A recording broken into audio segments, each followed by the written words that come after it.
ইসরায়েলের প্রধানমন্ত্রী Benjamin Netanyahu, যার বিরুদ্ধে দুর্নীতি এবং আন্তর্জাতিক অপরাধ আদালতে যুদ্ধ অপরাধ এবং মানবতা বিরোধী অপরাধের জন্য গ্রেপ্তারি পরোয়ানা রয়েছে, এবার তার বিরুদ্ধে ইসরায়েলি গোয়েন্দাদের তদন্তে উঠে এসেছে ভয়ঙ্কর এক তথ্য। ইসরায়েলি পত্রিকা হারেদস জানিয়েছে, ৭ অক্টোবরের হামলার বিষয়ে আগে থেকে জানা সত্ত্বেও প্রয়োজনীয় ব্যবস্থা নেননি নেতানিয়াহু। এর জন্য রাষ্ট্রদ্রোহের গুরুতর অভিযোগের মুখোমুখি হচ্ছেন তিনি। শুধু তাই নয়, সেদিনের হামলায় হামাসকে কাতারের মাধ্যমে অর্থের যোগান দেওয়া এবং নিজেদের সৈন্য দিয়েই ইসরায়েলি মানুষদের সেদিন হত্যা করান তিনি। ৭ অক্টোবরের ঘটনায় নেতানিয়াহুর ভূমিকা নিয়ে ইসরায়েলি জনগণের মধ্যে আগে থেকে বিতর্ক হয়েছে।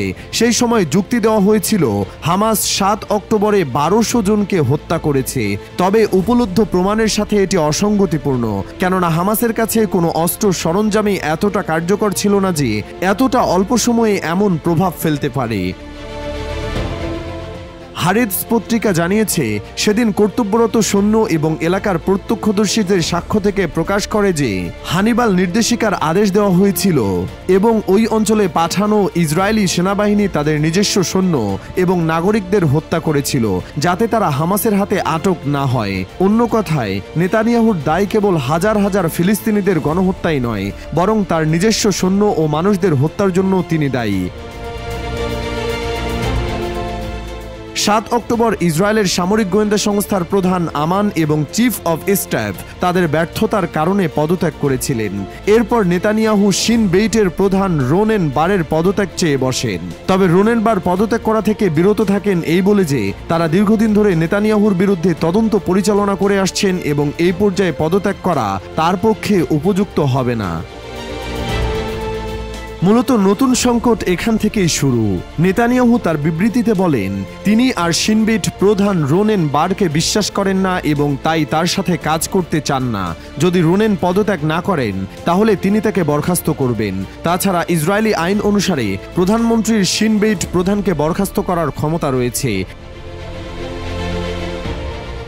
তবে রোনেন বারের আপত্তির প্রেক্ষিতে অ্যাটর্নি জেনারেলের কার্যালয় প্রতিক্রিয়া জানায় যে প্রধানমন্ত্রী শিন বেইট প্রধানকে বরখাস্ত করার ক্ষমতা রয়েছে, তবে পরিস্থিতির অসাধারণ সংবেদনশীলতা এবং বিষয়টির অভূতপূর্ব প্রকৃতি, সেই সঙ্গে এই উদ্বেগ রয়েছে যে এই বরখাস্ত অবৈধতা এবং স্বার্থের সংঘাতের দ্বারা কলঙ্কিত হবে। সম্ভবত সবচেয়ে গুরুত্বপূর্ণ বিষয় হল, শিন বেইট প্রধানের পদ প্রধানমন্ত্রীর প্রতি ব্যক্তিগত আস্থার পদ ছিল না এবং প্রধানমন্ত্রীর অভিযোগ করা আস্থার অভাব বরখাস্তের জন্য যথেষ্ট নয়।